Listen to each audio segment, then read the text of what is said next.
मैं भारत को भारतीयता की मान्यता के आधार पर फिर से खड़ा करना चाहता हूं, उस काम में लगा है। तो हमारे बच्चे स्वस्थ हों, तंदुरुस्त हों, बहुत अच्छे मेधावी हों, उनके जीवन में इंटेलिजेंसी हमेशा रहे, IQ उनका बहुत अच्छा रहे, समाज का काम अच्छा करें, तो उसके लिए क्या करें? इसके लिए छोटे छोटे कुछ मैं उपाय बताता हूं, आप जरूर उनका अपने जीवन में उपयोग करें। सबसे पहला उपाय है किसी भी आई को और किसी भी बाप को, माने पिता को, आई को और पिता को, दोनों को अपने जीवन में एक चीज हमेशा ध्यान रखनी पड़ेगी। अब भी अगर उनको बच्चे स्वस्थ, तंदुरुस्त, तेजस्वी, तपस्वी, संस्कारी और समाज का काम करने वाले ऐसे बच्चे अगर चाहिए, तो उन बच्चों को पैदा करने से पहले उसका नियोजन करना पड़ेगा। बिना नियोजन के जो बच्चे होते हैं वो ज्यादा से ज्यादा दाऊद इब्राहिम होते हैं। ये मेरा 15 साल का डॉक्टरी के पेशे का अनुभव है, तजुर्बा है। मेरे पास बहुत सारे मरीज आते हैं जिनको अपने बच्चों से त्रास है, और वो बच्चे इतने त्रासवादी हैं, आई वड़िल को पीटते, आई कुछ बोले उसको मारते, वड़िल कुछ बोले उसको मारते, आई वड़िल के कंट्रोल में नहीं रहते। जब उन बच्चों के बारे में मैं पूरी हिस्ट्री लेता हूं, तो अंत में जाके पता चलता है कि वो बिना नियोजन के उत्पन्न हुए, बाय एक्सीडेंट।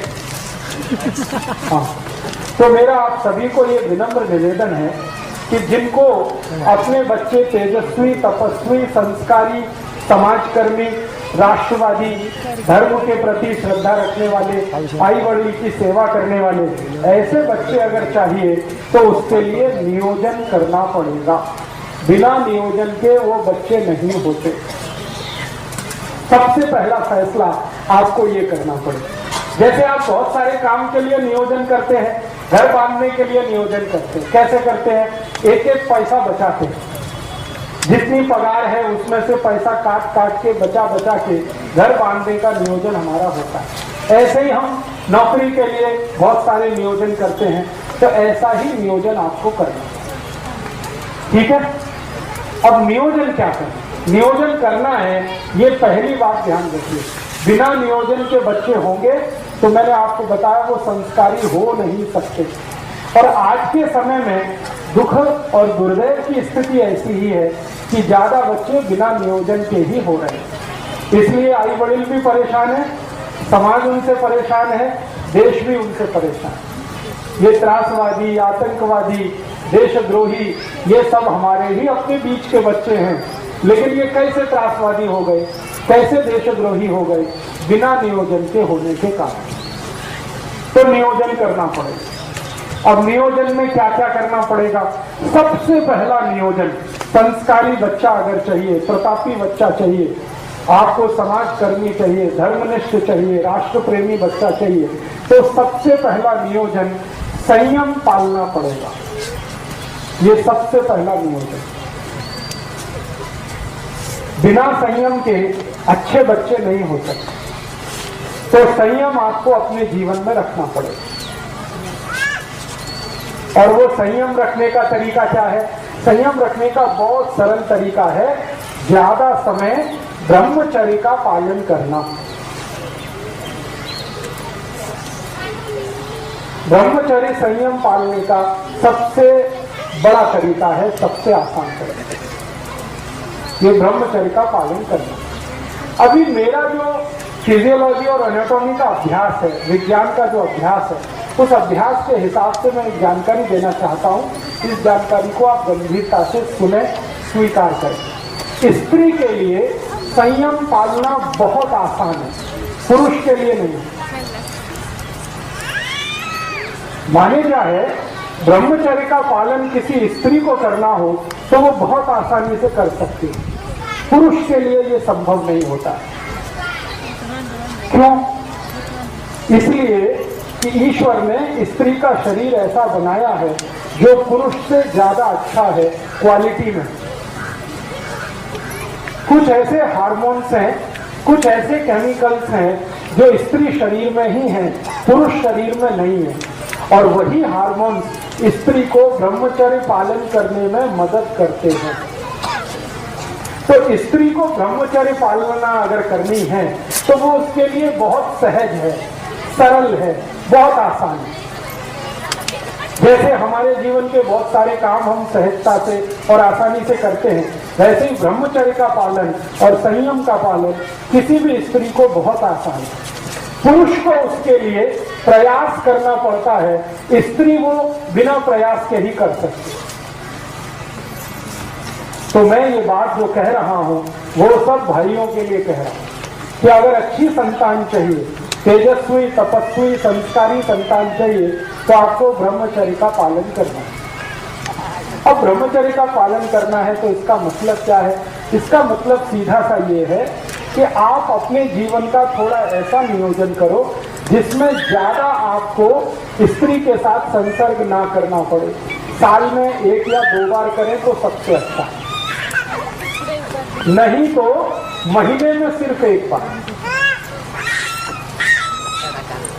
ऐसा आपको अपने जीवन में कुछ नियम बनाना पड़े। इस नियम का पालन करने के लिए संकल्प चाहिए।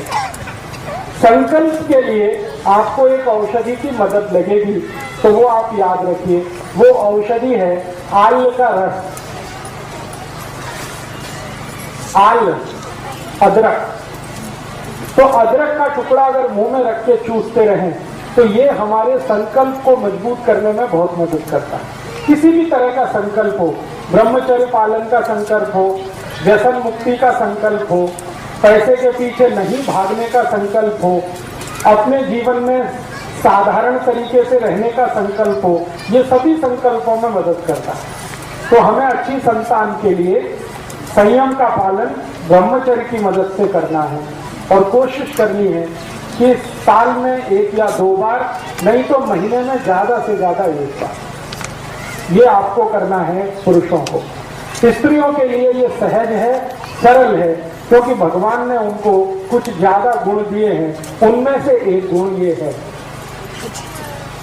अब ये गुण होने का एक ही कारण है, मैंने बताया कि उनके शरीर में कुछ ऐसे हार्मोन्स हैं जो पुरुष के शरीर में नहीं। अब उन हार्मोन्स का नाम लेके कॉम्प्लिकेशन नहीं करना चाहता, बस आपको समझाने के लिए। तो आपको बच्चों का नियोजन करना है और नियोजन इस तरीके से करना है। पहला कदम उस नियोजन का संकल्प करना ब्रह्मचर्य का। दूसरा, नियोजन का दूसरा भाग क्या है? दूसरा भाग आपको नियमित रूप से अपने जीवन में चूने का इस्तेमाल करना। चूना, चूना मैंने बार बार आपको बोला है, ये दोनों को इस्तेमाल करना है, स्त्री को, पुरुष को। तरीका मैंने बता दिया है, दही में डाल के, ताक में मिला के, रस में मिला के, जैसे भी आपको लेना है। 1 ग्राम चूना, ये दूसरा हिस्सा। तीसरा, आपको खान पान का ध्यान रखना। खान पान का ध्यान कैसे रखना है? अगर आपको आपके जीवन में ऐसे बच्चे चाहिए जो छत्रपति शिवाजी महाराज जैसे हों, राणा प्रताप जैसे हों, तो खान पान का बहुत आवश्यक ध्यान रखना पड़ेगा। वो ध्यान कैसा रखना पड़ेगा? आपका भोजन सात्विक होना है। सात्विक भोजन होने का माने मांस नहीं खा सकते, मदिरा नहीं पी सकते, अंडा नहीं खा सकते, किसी भी तरह का मांस नहीं खा सकते, कोई भी मांस नहीं चलेगा। तो सात्विक भोजन का माने निरामिष भोजन, सात्विक भोजन का माने शाकाहारी भोजन, सात्विक भोजन का माने बगैर अंडे का भोजन। ये सात्विक भोजन का आपको अपने जीवन में पालन करना ही पड़ेगा, बिना उसके आपके बच्चे तेजस्वी तपस्वी नहीं होने वाले। तो भोजन करते समय ये ध्यान रखें, मांसाहार का सेवन ना करें, तो शाकाहारी जीवन ज्यादा हो। शाकाहारी जीवन में कुछ चीजों का उपयोग भरपूर करना है, जैसे गाय का दूध, गाय के दूध का दही, दही की ताक, ताक में से निकाली हुई लोनी, लोनी से निकाला हुआ घी, ये ज्यादा उपयोग करना। और जैसे लोनी है ना, लोनी और उसके साथ खड़ी शक्कर, ये नियमित रूप से खाना, दोनों को खाना, पति को भी पत्नी को भी। लोनी, खड़ी शक्कर नियमित रूप से। सूप ना भी खाएं तो चलेगा, लेकिन लोनी और खड़ी शक्कर नियमित रूप से लें। लोनी जो है ना, मक्खन नहीं है, मक्खन अलग है, लोनी अलग है, समझते हैं ना। वो दही में वो चलाते हैं, मराठी में क्या कहते हैं उसको, मथानी, रई, तो रवी चला के जो निकलेगा वो लोनी। मक्खन जो है वो दूध से ही निकाला जाता है सीधे, तो लोनी खानी है, मक्खन नहीं। तो लोनी और थोड़ा सा खड़ी शक्कर नियमित रूप से दोनों पति पत्नी उपयोग करें। कितना लें, मात्रा कितनी हो, कम से कम 25 ग्राम लोनी और 5 से 10 ग्राम खड़ी शक्कर।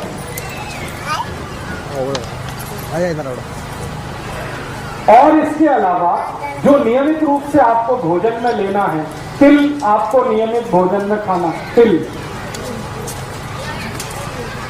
मसूर की दाल, मूंग की दाल नियमित रूप से खाना। एक दिवस मूंग की दाल, एक दिवस मसूर की दाल, ऐसे नियमित रूप से खाना। और नियमित रूप से जो फल सीजन वाले होते हैं, जैसे अभी गर्मी का सीजन है, तो गर्मी के सीजन में जो फल हैं उसमें आम सबसे जास्ती है, तो भरपूर आम खाना। थोड़े दिन में सीजन बदलेगा तो फल भी बदलेंगे, तो सीजन वाले जो फल है वो भरपूर खाना। जैसे संतरा आएगा, मौसमी आएगी, द्राक्ष आएगा, सीजन के हिसाब से। तो अभी आम है, आम के बाद कुछ, फिर उसके बाद कुछ, उसके बाद कुछ, तो ये सीजन वाले फल भरपूर खाना है। और फल कभी भी भोजन के साथ नहीं खाना है, अकेले खाना है। केला हो, दूसरे फल हो, वो भोजन के साथ नहीं, अलग से खाना। जैसे भोजन किया उसके 2 तास बाद या 2 तास पहले फल खाना, या तो फल सुबह सुबह नाश्ते में भरपेट खाना, वो सबसे अच्छा है। और एक चीज नियमित रूप से करनी पड़ेगी कि थोड़ा शरीर श्रम नियमित रूप से हो, पति का भी पत्नी का भी। पति का शरीर श्रम क्या होना और पत्नी का क्या होना, इसके लिए 2 अलग अलग विभाजन हैं हमारे शास्त्रों में। पत्नी के लिए शरीर श्रम ऐसा होना जिसमें पेट का हिस्सा, जिसको गर्भाशय कहते हैं, उसमें बार बार मूवमेंट आए, ऐसा श्रम हमें होना पत्नी के लिए, स्त्री के लिए। तो वो क्या करना है, जैसे वो चटनी बनाते हैं ना, चटनी, तो चटनी अगर मिक्सी में बनाएंगे तो शरीर का श्रम नहीं है, लेकिन हाथ से बनाएंगे तो शरीर का श्रम है। और उसमें सबसे ज्यादा मूवमेंट यूट्रस रीजन का ही होता है, गर्भाशय का सबसे ज्यादा मूवमेंट होता है, तो चटनी हाथ से बनाए। इसी तरह से हाथ काम ज्यादा घर का, कपड़े धोना तो हाथ से धोना, वॉशिंग मशीन से नहीं धोना, चटनी बनाना तो हाथ से बनाना, रोटी बनाना तो हाथ से बनाना। आजकल रोटी बनाने का मशीन आ गया है, इसलिए मुझे ये बोलना पड़ता है, रोटी बनाना तो हाथ से, कपड़े धोना तो हाथ से, चटनी बनाना, ये सब स्त्रियों के लिए। और एक बहुत अच्छा श्रम है, अगर आप सब करेंगे तो बहुत अच्छी संतान आपको होने वाली है। वो श्रम क्या है, चाकी चलाना, क्या बोलते हैं उसको, जाता, यस। जो भी ताई, जो भी आई इसको चला सके दिन में 15 मिनट, जास्ती नहीं, बस 15 मिनट, उसकी संतान सबसे स्वस्थ और सबसे अच्छी होने वाली है। ये चलाने का। अब इसको चलाने से होता है कुछ भी नहीं है, एक ही काम होता है, हमारा जो गर्भाशय का क्षेत्र है उसका सबसे ज्यादा मूवमेंट इसी पोजीशन में होता है जब हम ये चलाते हैं। मैंने थोड़ा अभ्यास किया, अपने पुराने जमाने की जो आई है, जो जाता चलाती है, सबके बच्चे स्वस्थ और तंदुरुस्त। मेरी आई मेरे बारे में बताती है मेरा और मेरा एक छोटा भाऊ है, हम दोनों का जन्म मेरी आई ने 8 महीने लगातार जाता चला है। हमारे घर में एक परंपरा है कि जो आटा होता है वो ताजा खाना, तो जाते से ही संभव है, वो बाहर से पिसा के नहीं लाना। तो वो परंपरा के कारण मैं, मेरे भाऊ का दोनों का जन्म हुआ है, और मैं जब से जन्म हुआ बीमार नहीं पड़ता, मेरा भाऊ भी बीमार आसानी से नहीं पड़ता। मेरे घर में मेरी आई को बहुत बार मैंने पूछा, तब उसने ये बताया कि जाता का परिणाम है। मेरा जन्म नॉर्मल डिलीवरी से हुआ, मेरे भाऊ का भी जन्म नॉर्मल डिलीवरी से हुआ, घर में हुआ। मेरी अज्जी ने हम दोनों का जन्म कराया, डॉक्टर को नहीं बुलाया। मेरी अज्जी पढ़ी लिखी नहीं थी, दोनों का जन्म उसने आसानी से कराया। वो एक ही कारण, जाता। तो आपके घर में अगर जाता लेके आए बहुत अच्छा है, मिलता है ना अभी, हाँ।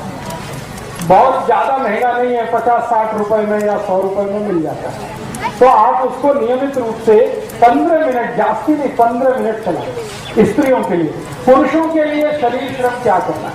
पुरुषों के लिए शरीर श्रम सबसे आवश्यक है कि आप थोड़ा दिन अगर चाहते हैं कि स्वस्थ संतान हो तो नागर चलाना।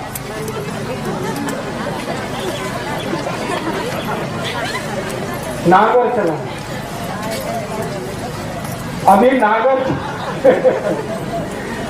नागर चलाना उनके लिए तो आसान है जिनके पास खेती है और बैल है। जिनके पास खेती नहीं है उनके लिए थोड़ा मुश्किल है। तो उनको क्या करना पड़ेगा? नौकरी करते हैं बैंक में, बीमा कंपनी में, अभी तो हम नागर नहीं चला सकते, तो उसके बराबर का एक दूसरा श्रम है, उसी के जैसा श्रम है, सीढ़ियां चढ़ना और उतरना। अगर कर सकते हैं तो बहुत अच्छा है, नहीं कर सकते तो तीसरा और आखिरी श्रम है जास्ती पैदल चलना। पैदल चलना, एक दिन में 4-5 किलोमीटर पैदल चलने का आदत डालिए। हर समय मोटरसाइकिल पे चलें, कार में चलें, वो अच्छा नहीं।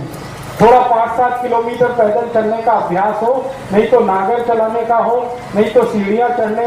तो पुरुषों के लिए इस तरह का श्रम है, स्त्रियों के लिए जाता चलाना, चटनी बनाना, कपड़े धोना, ये सब श्रम अगर हम करें तो संतान आपकी स्वस्थ, तंदुरुस्त और बहुत तेजस्वी और तपस्वी होने वाली है। तो ये नियोजन के कुछ काम हैं। और एक काम करना है हमें नियोजन के लिए, बहुत आवश्यक है वो, और वो नियोजन इस तरह का करना है कि हमारे जीवन में, वैसे तो ये बात बताना ठीक नहीं, लेकिन फिर भी मैं बताना चाहता हूं। बहुत बार ऐसे मुझे पेशेंट आते हैं, वो मुझे कहते हैं कि राजीव भाई हमारे शरीर का रंग तो अच्छा नहीं है, काला है, थोड़ा डार्क है, लेकिन हमको हमारी संतान चाहिए, उसका रंग साफ होना, अभी क्या करें? ऐसे बहुत लोग आते हैं। तो मैं कहता हूँ ये बेकार का बात है। फिर भी वो कहते हैं नहीं, कुछ तो औषध बताओ। तो इसकी औषध ये की है कि जो भी अपने संतान का रंग साफ चाहते हैं, थोड़ा व्हाइटिश कलर चाहते हैं, रंग उसका अच्छा फेयर कलर चाहते हैं, भले उनका रंग अच्छा नहीं है, तो वो नियमित रूप से स्त्री और पुरुष हड़द का दूध पीते रहना। रात्रि को दूध में हड़द मिला के पीते रहना, थोड़ा सा उसमें दूध भी डालना। तो दूध, हड़द और दूध जो भी नियमित रूप से पिए, सभी के बच्चे उनसे ज्यादा अच्छे रंग वाले होते हैं। तो ये नियोजन का एक हिस्सा है। और एक हिस्सा है कि आपके बच्चों की बुद्धि कभी भी तेज रहे, तीव्र रहे, मंदी मंद ना हो, कभी भी उनकी बुद्धि तेज रहे, तेजस्वी रहे, IQ उनका अच्छा रहे, मति मंदता कभी भी ना आए। तो आप और एक छोटा सा नियोजन करना, और वो नियोजन बस वही है जो मैं बार बार पहले कह चुका हूँ, दही चूना मिला के खाते रहना, गाय के दूध का दही बनाना, चांदी के बर्तन में उसको दही जमाना, सकाड़ी उसको दही को चूना मिला के खाना। गाय माने देशी गाय, जर्सी। तो मति मंदता नहीं आए, बच्चों में स्वस्थ रहे, तेजस्वी रहे, तपस्वी रहे, सद्भावी हो, सद्विचारी हो, इसके लिए कुछ छोटे छोटे नियोजन। और एक छोटा सा नियोजन, वो नियोजन क्या है?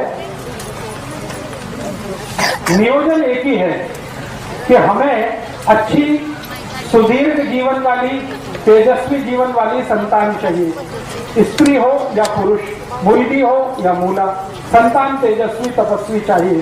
तो एक नियोजन जरूर ध्यान रखना है कि हमारे जो पति और पत्नी हैं वो आपस में जब संसर्ग करें तो पत्नी का मासिक चक्र पूरा होने के बाद, पत्नी का मासिक चक्र पूरा होने के बाद या पत्नी का मासिक चक्र शुरू होने वाले दिन से 10 दिन छोड़कर,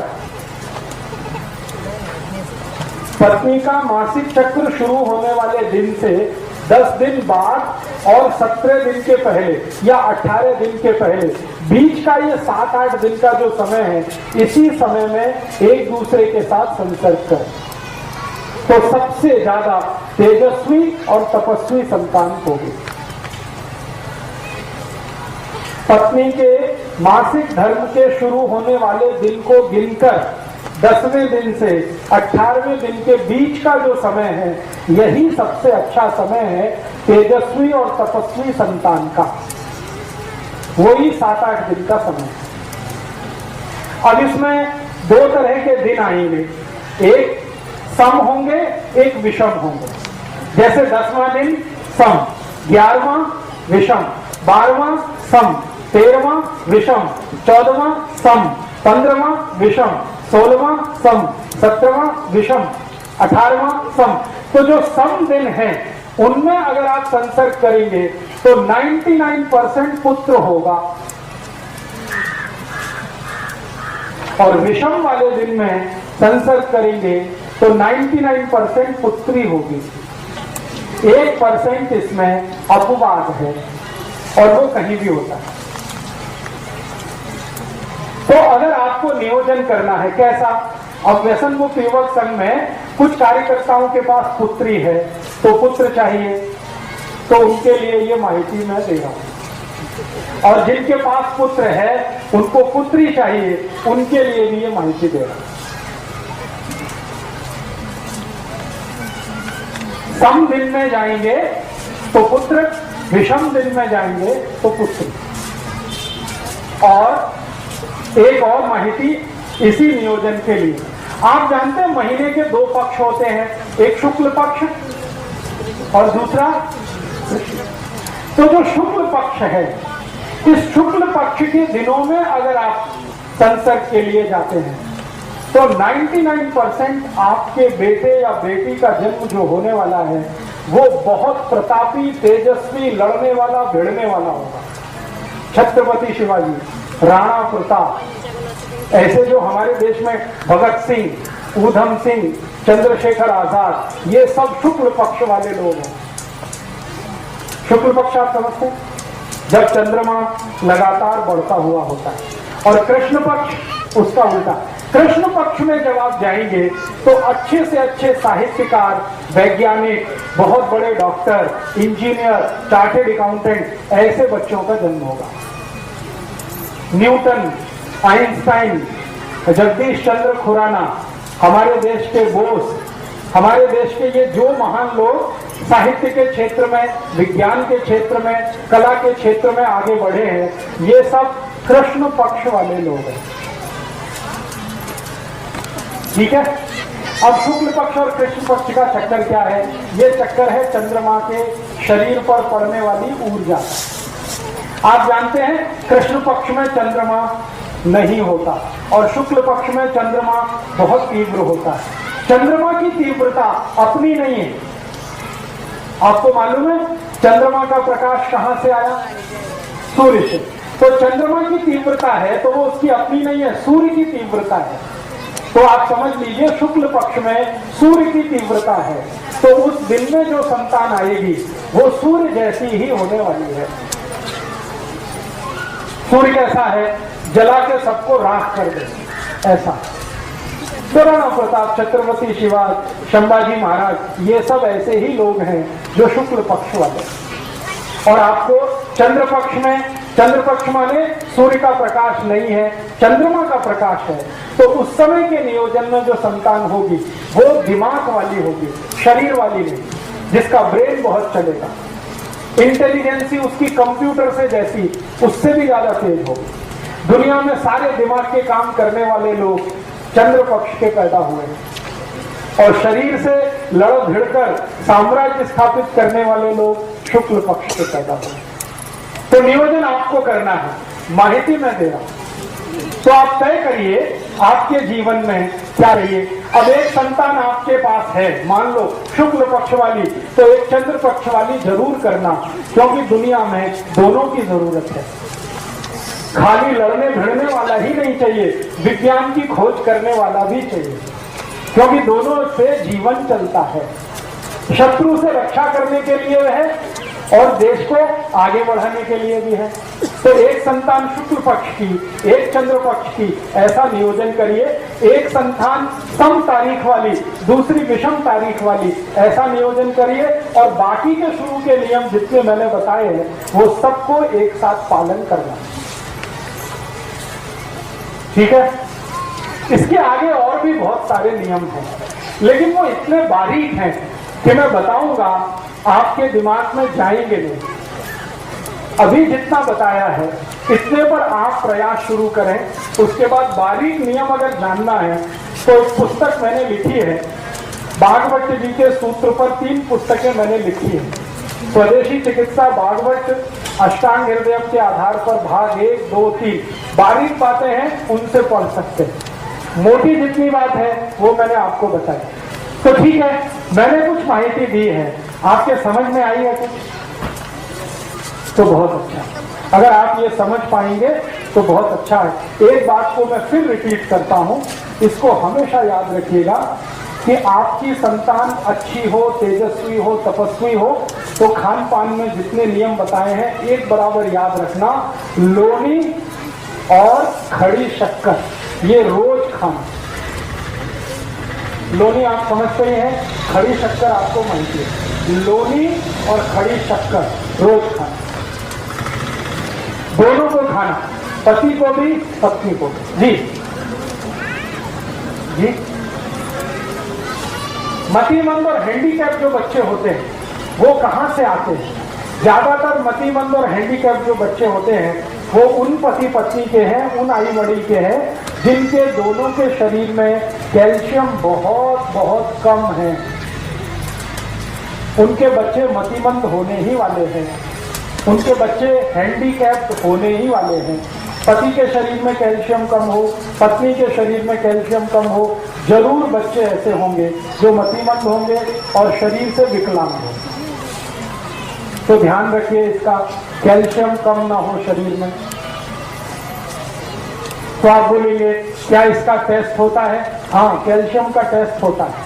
आपकी बोन टेस्ट करा के आप कैल्शियम की मात्रा पता लगा सकते हैं। बाजार में जो पैथोलॉजी के डॉक्टर हैं वो कैल्शियम टेस्ट करते हैं, आप चाहें तो टेस्ट करा सकते हैं। ज्यादा खर्चा नहीं है, 50 या 60 रुपए के खर्चे में या बहुत अधिक 100 रुपए के खर्चे में कैल्शियम टेस्ट हो जाता है।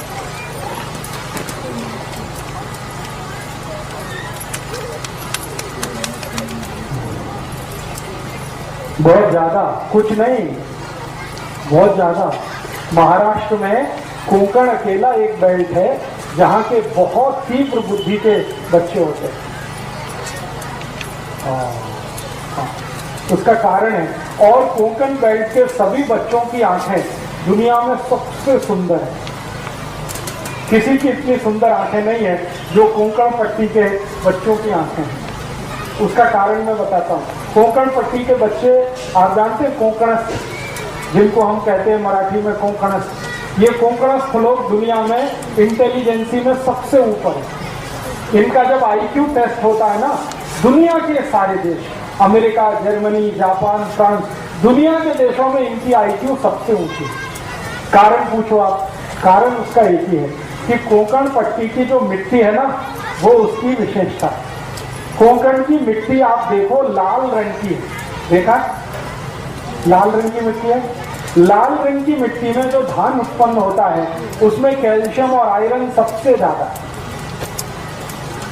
सबसे ज्यादा दुनिया में इतना कैल्शियम और आयरन किसी मिट्टी में नहीं है जो लाल मिट्टी में होता है। अब कैल्शियम और आयरन हर चीज में ज्यादा होगा। कोंकण का आम होगा ना, आम, उसमें भी कैल्शियम आयरन है। कोंकण का धान, उसमें भी कैल्शियम आयरन है। कोंकण की दाल होगी, उसमें भी कैल्शियम आयरन है।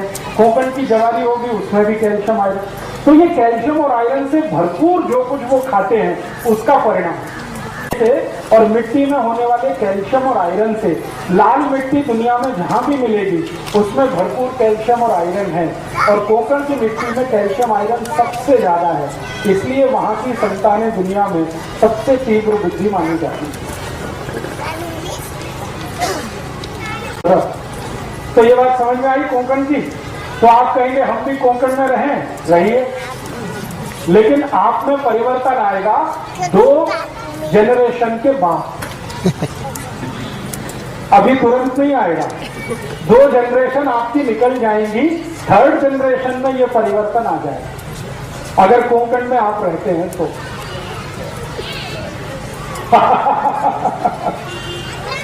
हाँ, अब आप देखिए, इनका तो सवाल और भी अच्छा है कि कोंकण में हम नहीं रह सकते, कोंकण को अपने घर में ला सकते हैं। मतलब ये है कि ऐसा धान्य खाएं जिसमें आयरन और कैल्शियम ज्यादा हो, तो वो आपके घर में भी होगा। तो ऐसा धान्य खाइए जिसमें कैल्शियम और आयरन ज्यादा हो। अब कैल्शियम और आयरन का धान्य ज्यादा होगा तभी संभव है कि जो धान्य को उत्पन्न करने में यूरिया डीएपी ना डाला गया हो, तभी वो संभव है। तो बिना यूरिया बिना डीएपी का धान्य पैदा करिए 3 बरस तक, 4थे बरस से आप खाना शुरू करिए तो आप में कोंकण आ जाएगा। पूरा तो नहीं आएगा लेकिन थोड़ा तो आएगा, थोड़े बेहतर तो आप होंगे और आपकी संतानें आपसे बेहतर हैं। ठीक है।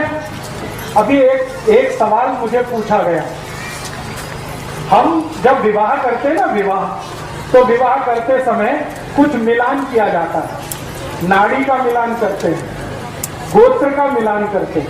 आप जानते क्यों करते हैं? नहीं मालूम? कोई लोग तो कहते हैं कि ये बुआबाजी है, कुछ लोग ऐसा कहते हैं कि नाड़ी का मिलान करना, गोत्र का मिलान करना ये बकवास, इसका कोई फर्क नहीं पड़ता। लेकिन इसका फर्क बहुत गहरा है, ये साइंटिफिक बात है। बात ऐसी है कि हम जब गोत्र और नाड़ी का मिलान करते हैं तो इस बात को ध्यान करते हैं कि डीएनए एक ही ना हो, ऐसे स्त्री पुरुष की शादी ना हो। एक ही डीएनए ग्रुप वालों की शादियां अगर हो गई तो जिंदगी भर संतान का त्रास रहेगा। एक ही डीएनए ग्रुप में डीएनए के ग्रुप हैं और वो ग्रुप अगर एक ही जैसे हैं, नजदीक का बहुत अंतर नहीं है, उनमें आपस में शादियां हुई तो एक तो संतान होगी नहीं, हो भी गई तो मतिमंद होगी, विकलांग होगी, कमजोर होगी, बुद्धि से बिल्कुल कमजोर होगी, शरीर से कमजोर होगी और संतान जीवित नहीं रहेगी, ज्यादा दिन जल्दी मरेगी।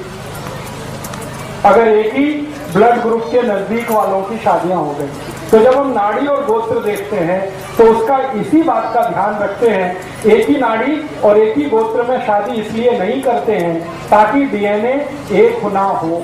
डीएनए एक होने के चांसेस तभी हैं जब नाड़ी एक हो और गोत्र एक हो, तो 100% ब्लड ग्रुप एक हो जाता है, इसलिए ये ध्यान रखा जाता है।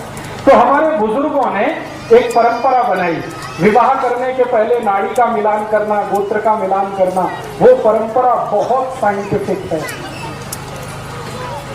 अगर उसका ध्यान रख के आप शादियां करते हैं तो आपकी संतान अच्छी होगी, नहीं ध्यान रखा है तो बहुत तकलीफ होगी। अब आजकल हमारे देश में क्या हुआ है, प्रेम विवाह बहुत होने लगे, लव मैरिजेज होने लगे, उसमें ये कोई ध्यान रखता नहीं, ना नाड़ी का ना गोत्र का, और सब लोगों को ये त्रास है। वो आते हैं मेरे पास, ज्यादातर प्रेम विवाह वाले एक संतान नहीं हो रही है, 10-10 साल से परेशान। फिर मैं कहता हूं जरा ब्लड चेक करो, तो ब्लड चेक करते हैं तो पता चला एक ही दोनों का ब्लड ग्रुप है, तो हो ही नहीं सकती संतान, कितनी भी कोशिश करो। तब मैं उनको कहता हूं कि आपको संतान का सुख नहीं है, तो कहते हमने क्या पाप किया था? तो मैंने कहा आपने पाप एक ही किया था, प्रेम विवाह किया था, यही पाप आपने किया। अगर नाड़ी गोत्र का ध्यान रख के करते तो ये नहीं होता। माने इसका क्या है? माने इसका सीधे से ये है कि अगर हम प्रेम विवाह भी करते हैं तो इस बात का ध्यान रखें। अगर इस बात का ध्यान आप नहीं रखते तो आपको भविष्य में बहुत तकलीफें आएंगी। तब प्रेम तो छूट जाएगा, विवाह जो है घिसटता हुआ जाएगा। ये जो प्रेम है ना, ये ज्यादा दिन टिकता विकता नहीं है, क्योंकि ये आवेग जैसा होता है, ये इम्पल्स है। एक कुछ खास तरह का हार्मोन हमारे माइंड में बनता है, उसका नाम है डोपामाइन। और डोपामाइन एक अकेला हार्मोन है जो थोड़ी देर ही टिकता है। तो प्रेम भी डोपामाइन का असर है, थोड़ी देर टिकता है, उसके बाद खत्म हो जाता है, स्त्री में भी पुरुष में भी। और जब प्रेम खत्म हो जाता है तब जीवन में असली संघर्ष शुरू होता है, असली। और वो इतना खराब संघर्ष होता है कि कोई देख नहीं सकता। थोड़े दिन पहले तक दोनों एक दूसरे के लिए मरने की तैयारी में हैं, और डोपामाइन खत्म होते ही एक दूसरे को मार डालने की तैयारी में। ये ऐसी हालत हो जाती है। एक दिन पहले तक या 2 दिन पहले तक या 5-10 दिन पहले तक किसी स्त्री को उसका पुरुष और किसी पुरुष को उसकी स्त्री दुनिया का सबसे सुंदर, इससे ज्यादा सुंदर तो हो ही नहीं सकता। और 5-6 दिन के बाद ही दुनिया का सबसे कुरूप चेहरा वही है जो उसकी अपनी स्त्री है या उसका अपना पति है। ये सारा खेल डोपामाइन का है। तो प्रेम विवाह जो होते हैं ना, इनमें मैंने अक्सर देखा कि विवाह होते ही प्रेम थोड़े दिन में फना हो जाता है, खाली विवाह रह जाता है, लव चला जाता है, मैरिज रह जाती है, और वो ऐसी घिसटती है जैसे एक टाइम का आदमी घिसटता है। तो आप जीवन में कोई फैसला करें तो किसी आवेग में ना करें, मेरा ये कहना। एक डॉक्टर की नाते मैं आपको सलाह दूंगा कि कभी भी जब आपके मन में इंपल्स बहुत ज्यादा हो तो कोई फैसला मत करिए, क्योंकि फैसले के गलत होने की शक्यता सबसे ज्यादा है। इंपल्स बहुत है तो एक बात याद रखिए, डोपामाइन नाम का हार्मोन बहुत है, और ये हार्मोन है विवेक को खत्म कर देता है। विवेक काम ही नहीं करता, विवेक काम नहीं करेगा, फैसला गलत होगा। फैसला गलत होगा, जीवन भर आप पछताएंगे कि हमने एक समय पे छोटा सा गलत फैसला किया, उसका दुष्परिणाम जीवन भर भुगतना पड़ा। तो ये आप मत करिएगा। प्रेम करिए, लेकिन विवाह करने से पहले इन बातों का ध्यान रखिए। मैं ये नहीं कहता कि प्रेम मत करिए, प्रेम तो बहुत आवश्यक है जीवन को आगे बढ़ाने के लिए, ले जाने के लिए, लेकिन प्रेम का आवेग खतरनाक है।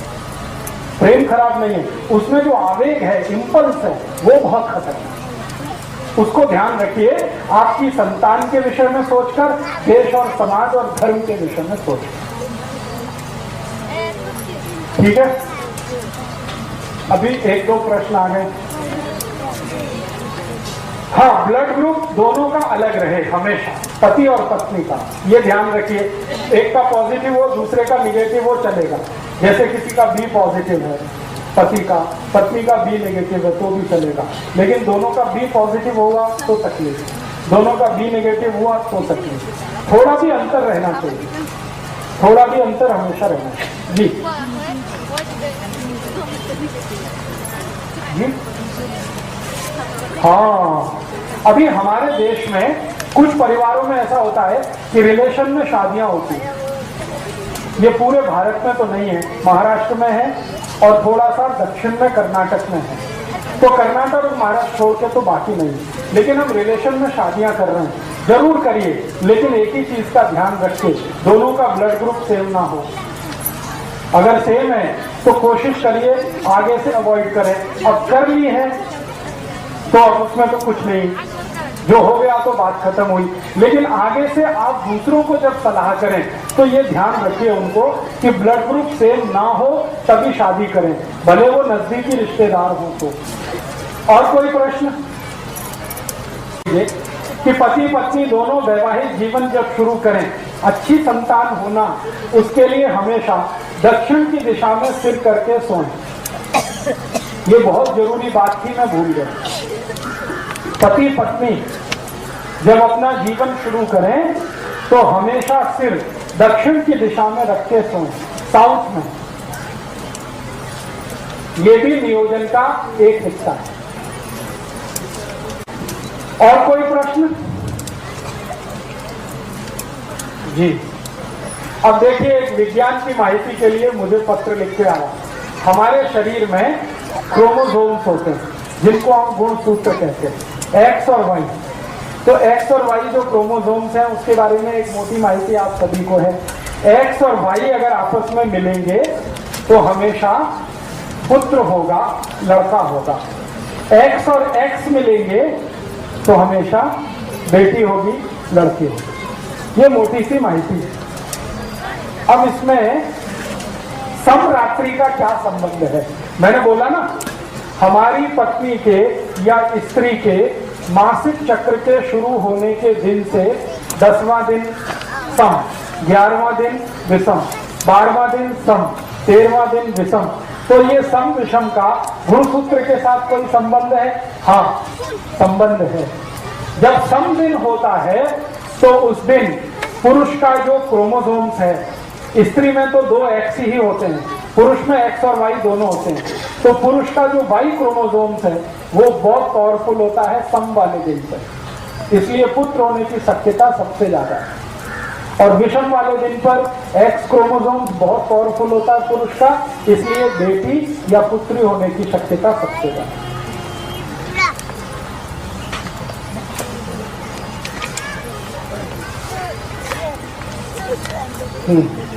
अब देखिए, एक बहुत अच्छा सवाल है, वो सबके लिए मैं बोलना चाहता हूँ। स्त्रियों को जब मासिक पारी आती है ना, तो घर के जो पुराने बुजुर्ग हैं वो बहुत सारे कड़क नियम पालन करवाते हैं। स्वयं पाक घर में नहीं जाना, स्वयं पाक नहीं करना, भोजन नहीं बनाना, ऐसे करना, वैसे करना, वगैरह वगैरह। इसके पीछे का साइंस क्या है? इसके पीछे कुछ खास बात नहीं है। एक ही बात है कि जब स्त्री को मासिक पारी शुरू होती है तो उसके पूरे महीने का सबसे महत्वपूर्ण समय वो है, सबसे महत्व का समय। और मैं विज्ञान की माहिती आपको एक देना चाहता हूं कि वो समय सबसे महत्वपूर्ण तो है ही, सबसे पवित्र भी। उसमें होता क्या है कि स्त्री के शरीर का जो गर्भाशय है वो अपने को स्वच्छ कर रहा है और आने वाली संतान के लिए तैयारी कर रहा है। तो इससे ज्यादा पवित्र और अच्छा तो कुछ नहीं किसी भी स्त्री के। तो उसकी पवित्रता सबसे ज्यादा उन्हीं दिनों में होती है जब वो मासिक पारी में होती है। और पुरुष के बारे में मैं एक जानकारी देता हूं जो गुणसूत्र के आधार पर है और साइंस के आधार पर है कि पुरुष स्वभाव से अपवित्र होता है। हाँ, इसमें आप हंसिए मत, ये सच है। पुरुष जो है स्वभाव से, चरित्र से, बाई नेचर, बाई कैरेक्टर अपवित्र होता है। इम्प्योर जिसको कहते हैं, उसमें पवित्रता ज्यादा नहीं है। इसलिए आपको हैरानी होगी, भारत में बहुत सारे ऐसे देवस्थान हैं जहां पर पुरुष को जाने की अनुमति नहीं है। वो ये कहते हैं कि आपको देवस्थान में पूजा करनी है, अपनी पत्नी को लेके आओ। मैं बहुत सारे देवस्थान में नहीं जा सकता। हाँ, मेरे साथ ये दुर्घटना हो चुकी है। केरल में, तमिलनाडु में, आंध्र में ऐसे बहुत मंदिर हैं। मैं अंदर गया गर्भगृह में पूजा, उसने रोक दिया। पहले तो रोक दिया ये वस्त्र उतारो, तो मैंने कहा ठीक है उतारता हूँ। फिर धोती पहनो, धोती माने लुंगी पहनो, मैं वो भी पहन लिया। फिर उसने पूछा आपका विवाह हुआ? मैंने कहा नहीं हुआ, तो आप अंदर नहीं जा सकते। हाँ, मैं पूछा भाई क्यों नहीं जा सकता? उसने कहा आप पवित्र नहीं। हाँ, तो पहली बार मेरे जीवन में मैंने सोचना शुरू किया कि मैं पवित्र नहीं हूं। तो बाद में मैं वहां से लौट आया तो मेरे जो बहुत सीनियर गुरु हैं जिन्होंने मुझे चिकित्सा और ये सब सिखाया, क्योंकि मैं तो टेक्नोलॉजी का आदमी हूँ, इंजीनियरिंग फील्ड का, लेकिन चिकित्सा मैंने सीखी। तो जिन गुरुओं ने मुझे सिखाया, मैंने उनके सामने ये प्रश्न किया कि मंदिर का पुजारी कहता है मैं पवित्र नहीं हूँ। पवित्र तब होता हूँ जब मेरा विवाह होता है, पत्नी साथ होती है। तो मेरे जो सबसे बड़े गुरु थे उन्होंने कहा कि पवित्रता स्त्री में ही होती है, पुरुष में नहीं होती। और उसका कारण ये है कि हर महीने उसका शरीर अपने पुराने कचरे को निकालकर नया धारण करता है, पुरुष में ये नहीं होता। इसलिए मासिक पाड़ी के दिनों का जो समय है वो सबसे पवित्र है। इसलिए कहा यह गया है कि इस पवित्र समय को फालतू के काम में बर्बाद नहीं करना। फालतू का काम क्या? स्वयं पाक करना रोज होता ही है। वो तो फालतू का काम क्या? झाड़ू लगाना, पोछा लगाना, ये तो रोज चलता ही है। उन 4-5 दिनों में ज्यादा से ज्यादा क्या करना? ऐसा काम करना जो पवित्र ही है, जैसे ईश्वर का ध्यान करना, भजन करना, मन में थोड़ा सा संवाद करना अपने से, ईश्वर से।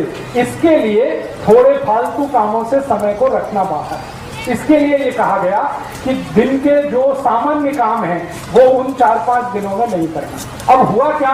हमारे घर वालों ने इसका इंटरप्रिटेशन उल्टा कर दिया। इसका इंटरप्रिटेशन क्या कर दिया? ये खराब है, ये पवित्र है, वहां कोने में बैठ जाओ, किसी को छूना नहीं, किसी को ये करना नहीं। ये फालतू बातें हमारे घर में घुस गई, क्योंकि हमने विज्ञान को छोड़ दिया, खाली परंपरा को ले लिया।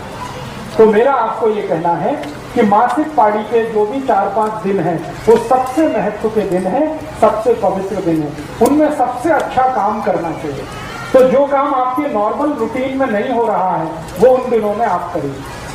जैसे डेली के रूटीन में आपको बहुत समय स्वयं पाक में जाता है, वो 4-5 दिन आप स्वयं पाक के समय को बचाकर आपके ईश्वर के ध्यान का समय, आपके प्राणायाम का समय, आपके साधना के समय में लगे। इसके लिए वो समय थोड़ा खाली रखिए। और पुरुष को कहा गया है कि वो परेशान ना करे अपनी पत्नी को और स्त्री को उतने दिनों में, क्योंकि मैंने कहा ना, संयम स्त्री ही पालती है, पुरुष के बस की बात नहीं है। तो अक्सर पुरुष के संयम टूटते हैं, तो वो उन दिनों में तो संयम को कठोरता से पालन करे, ऐसा हमारे आयुर्वेद में निर्देश दिया गया। तो मासिक पाड़ी के समय सीना नहीं, फिरोना नहीं, ये काम नहीं करना, ये काम नहीं करना। इसके पीछे का अर्थ एक ही है कि आपका ये समय बचाकर थोड़ा ध्यान, थोड़ा प्राणायाम, थोड़ी समाधि की स्थिति में रहना। 4-5 बोल सकते हैं धीमे स्वर में। धीमे स्वर में माने मध्यम स्वर में। एक तो ओंकार हम करते हैं तीव्र स्वर में, वो मासिक पाड़ी के बाद के दिनों में करिए जब पाड़ी पूरी हो जाए। लेकिन पाड़ी के समय में आप ओंकार जरूर बोल सकते हैं मंद स्वर में, ज्यादा हाई पिच पे नहीं। ज्यादा हाई पिच पे कुछ भी नहीं करना, सब कुछ मंद स्वर में करना, क्योंकि उस समय शरीर की ऊर्जा बहुत तीव्र होती है, अग्नि बहुत तीव्र होती है, और ओंकार बोलने से भी अग्नि और तीव्र होती है। तो ओंकार मध्यम स्वर में बोलना। नहीं तो उस समय सबसे अच्छा शीतलीकरण प्राणायाम, शीतलीकरण समझते हैं, जीभ को बाहर निकाल के गोल कर, ये सबसे अच्छा है। शरीर को त्रास देने वाला कोई आसन ना करें। एक आसन उस समय जरूर करें, उसका नाम है मकर आसन। मकर आसन समझते हैं? पेट के बल लेटना और हाथ को ऐसे करके, और आपका ये चिन पोर्शन है, ये हाथ पे रख के पांव दोनों ऐसे ऐसे लेटना, ये सबसे अच्छा आसन है मकर आसन। फिर शीतलीकरण, फिर अनुलोम विलोम, ये प्राणायाम आपके लिए बहुत ही अच्छा है।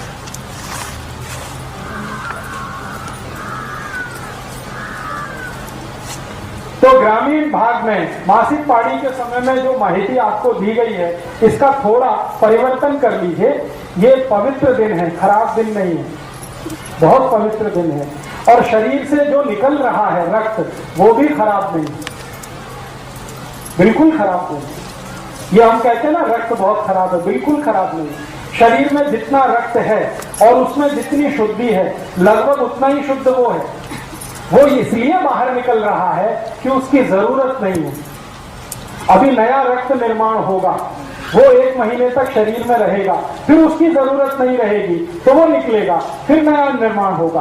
तो हर महीने नया निर्माण हो, इसके लिए पुराना स्थान खाली करने के लिए वो रक्त बाहर निकलता है। वो अशुद्ध रक्त है इसलिए निकलता है, ऐसा नहीं।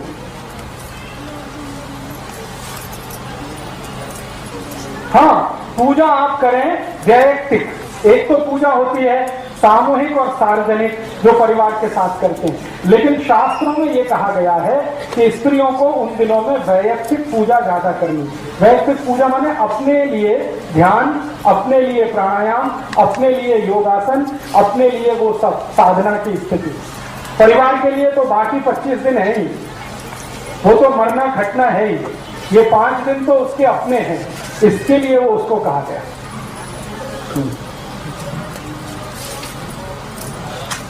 आराम तो करना ही है, क्योंकि उष्णता बहुत है, मैंने कहा ना गर्मी बहुत होती है, शरीर में गर्मी ज्यादा होने से ब्लड प्रेशर बढ़ा हुआ होता है, तो ब्लड प्रेशर बढ़े हुए में ज्यादा काम करना अच्छा नहीं होता, इसलिए ध्यान, प्राणायाम, शीतलीकरण, व्यायाम अपने लिए करके बाकी समय आराम के लिए ही रखना है, ज्यादा काम नहीं करना। नहीं, ऐसा कुछ नहीं, किसी भी वेद में ऐसा नहीं।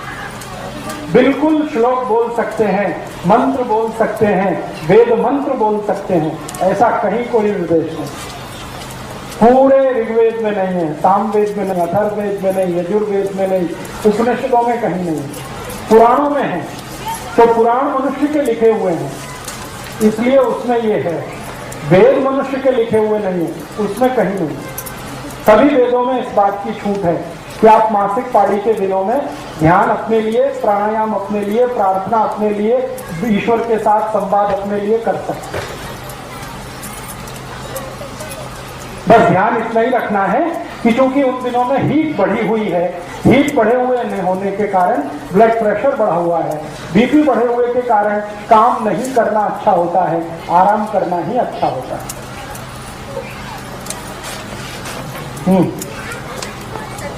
हाँ, इतनी बात समझ में आई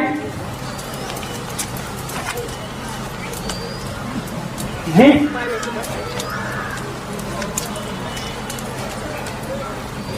हाँ, स्त्रियों के लिए कहें, हाँ ठीक है।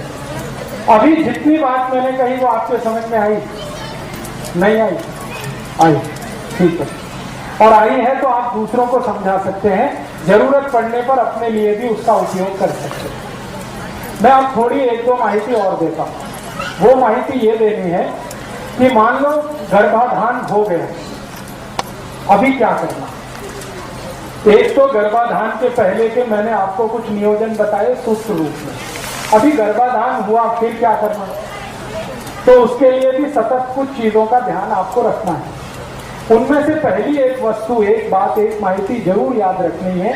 गर्भाधान होने के बाद बहुत बहुत बहुत सावधानी से अपने जीवन को आगे बढ़ाना है। आपकी एक छोटी सी असावधानी जीवन भर की आपकी जो मेहनत है उसको बेकार कर सकती है। इसलिए गर्भाधान होने के बाद बराबर ध्यान रखना है एक बात का, वो ये कि आपका भोजन, आपका जीवन अच्छा होते ही जाना चाहिए। गर्भाधान के पहले तो अच्छा है ही, होने के बाद तो और भी अच्छा होना। तो अच्छा होने से मतलब क्या है? दूध, ताक, दही, लोनी, दूध, ये भरपूर खाना है, बिल्कुल चिंता मत करिए। उसके बाद पतला होने का भी बता दूंगा मैं। गर्भाधान होने के पहले का जो नियोजन मैंने बताया, बाद का भी उतना ही जरूरी है। आपको इस बात का ध्यान रखना है कि गर्भाधान होने के बाद दूध, दूध, लोनी, दही, ताक, ये भरपूर खाना है। और हमेशा याद रखना है गाय का खाना है। दूध तो जितना खाएं उतना अच्छा। फिर आपके मन में आएगा वजन बढ़ेगा, बिल्कुल चिंता मत करिए। गाय के दूध से कभी किसी का वजन नहीं बढ़ता, वजन बढ़ता है मशी के दूध से।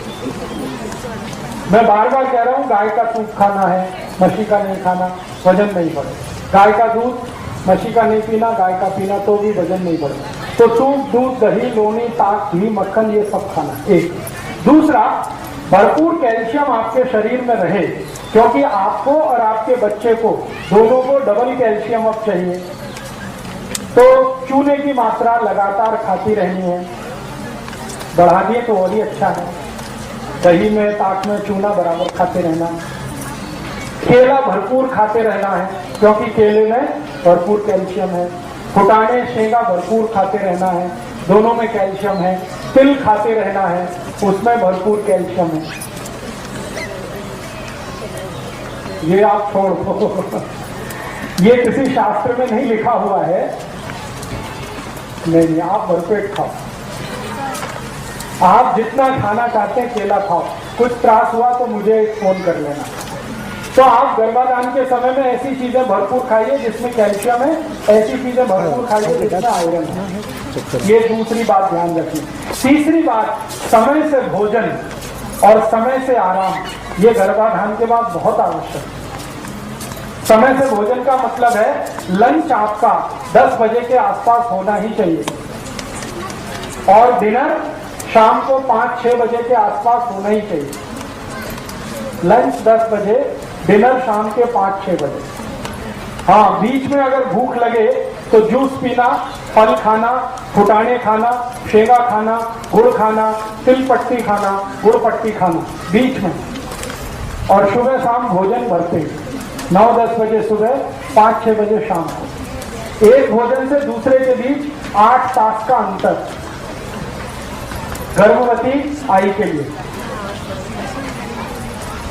और दूसरा एक ध्यान ये रखना है कि पहले महीने से 7वें महीने तक थोड़ा थोड़ा श्रम करते रहना। श्रम मैंने बताया, जाता चलाना एक है, सिलबट्टे पे चटनी करना एक है, कपड़े धोना एक है, झाड़ू पोछा करना एक है। ये काम अपने हाथों से ही करें तो अच्छा है, मशीन से ना करें। क्योंकि जितना आप कर लेंगे उतना डिलीवरी टाइम में आपको असुकून रहेगा, पेन कम होगा, तकलीफ कम होगी, त्रास कम होगा। ये एक ध्यान रखना है। और एक आखिरी ध्यान इस बात का रखना है कि पूरे पहले महीने से 8वें 9वें महीने तक, 9 महीने 9 दिवस 9 घंटे, एग्जैक्ट टाइम ये है, 9 महीने 9 दिवस 9 घंटे, ये गर्भाशय के पूरे होने का समय है। इतने दिन तक आई को, पत्नी को कुछ मानसिक त्रास नहीं होना, कैसा भी, किसी भी तरह का मानसिक त्रास नहीं होना, क्योंकि उसका सबसे ज्यादा दुष्परिणाम होता है वो संतान को होता है। आई को थोड़ा मानसिक त्रास संतान के ऊपर 10 पट बढ़ जाता है। आई को थोड़ा हलन चलन हुआ ना, संतान को 10 पट बढ़ जाएगा। तो आई को कुछ भी त्रास नहीं होना। अब इसकी जिम्मेदारी पूरे परिवार को लेनी है। पति को तो विशेष रूप से लेनी है, परिवार के दूसरे सदस्यों को उसकी जिम्मेदारी लेनी पड़ेगी कि आई के साथ ऐसा कुछ ना हो जो उसको मानसिक त्रास वाला हो। जैसे हर एक व्यक्ति को, स्त्री हो या पुरुष, कुछ चीजें पसंद हैं, कुछ नापसंद होता है ना, सबके जीवन में होता है। छोटे बच्चे को भी ये पसंद है, ये नापसंद है, ये पसंद है। तो आई को जो जो चीज नापसंद है वो उतने दिनों में नहीं होनी चाहिए घर में। अब उसकी एक सूची बना लो, ये चीज नापसंद है तो ना हो, क्योंकि नापसंद वाली चीज होगी तो मानसिक त्रास होगा और उसका दुष्परिणाम आई को जितना होगा उससे ज्यादा बच्चे को होगा। और बार बार मानसिक त्रास अगर बच्चे को आपने दिया तो वो बच्चा जब पैदा होकर आएगा तो जिंदगी भर आपको त्रास देगा। ये आप ध्यान रखें। मैं आपको बहुत गंभीर बात कह रहा हूं कि अगर आपने इसका ध्यान नहीं रखा, आई को मानसिक त्रास हुआ बार बार, तो बच्चा हो गया, फिर जब वो बड़ा हो जाएगा तो वो ऐसा मानसिक त्रास देगा कि जिंदगी भर आई और बाबा रोते रहते हैं। बहुत बार बच्चों को आपने देखा है ना, आई बाबा को रुलाते हैं। ये वही बच्चे हैं जो गर्भ के समय अपनी आई के पेट में थे और आई को मानसिक त्रास हुआ, उससे ज्यादा बच्चे को हुआ, तो वो पूरा बदला निकालता है। तो आई वडील पूछते हैं, कौन सा हमने कुकर्म किया था जो ऐसा हमारा बेटा हुआ? तो मैं उनको याद दिलाता हूँ कि याद करो, तुमने गर्भाशय के समय जब ये था क्या क्या त्रास दिया था। तो उनको याद नहीं आता, फिर खोद खोद के याद दिलाते हैं तो फिर पता चलता। तो इस बात का आप हमेशा अपने जीवन में ध्यान रखें।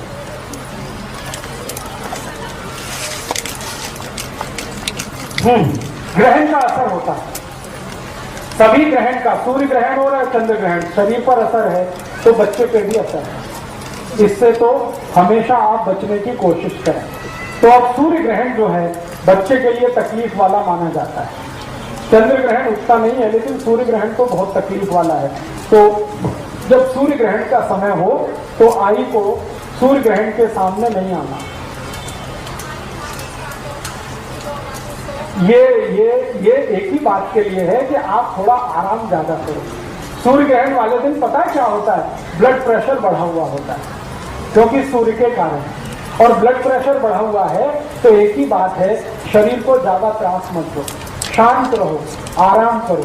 इसलिए कहा जाता है ये काटो मत, वो काटो मत, ये छेड़ो मत, वो छेड़ो मत। उसका आराम से संबंध है, सीधा सीधा।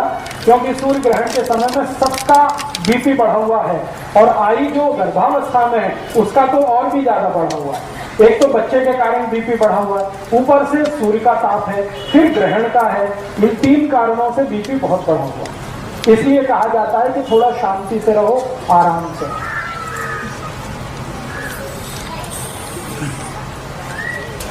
कुछ समझ में आ गया? अच्छा, अब मुझे कुछ प्रश्न आए हैं, उनका मैं उत्तर देने की कोशिश करता हूं। आपके प्रश्न है तो आप भी पूछ सकते हैं। एक प्रश्न आया है कि कोई पति को और पत्नी को बच्चे नहीं होते, क्या करना है? ये व्यक्ति जो भी प्रश्न कर रहे हैं वो मुझसे व्यक्तिगत मिले, क्योंकि उनका सार्वजनिक उत्तर नहीं है। किसी का कोई तकलीफ है, किसी का कोई तकलीफ, किसी में पति को तकलीफ है, किसी में पत्नी को तकलीफ है। तो एक जर्नल उत्तर इसका मैं नहीं दे सकता, इसलिए आप व्यक्तिगत रूप से मिले। नहीं तो मेरा नाम पता लिख लें, मुझे खत लिखें या ईमेल करें, विस्तार से आपकी माहिती मुझे दें, तो विस्तार से ही मैं समझ के कोई औषध बता सकता हूँ।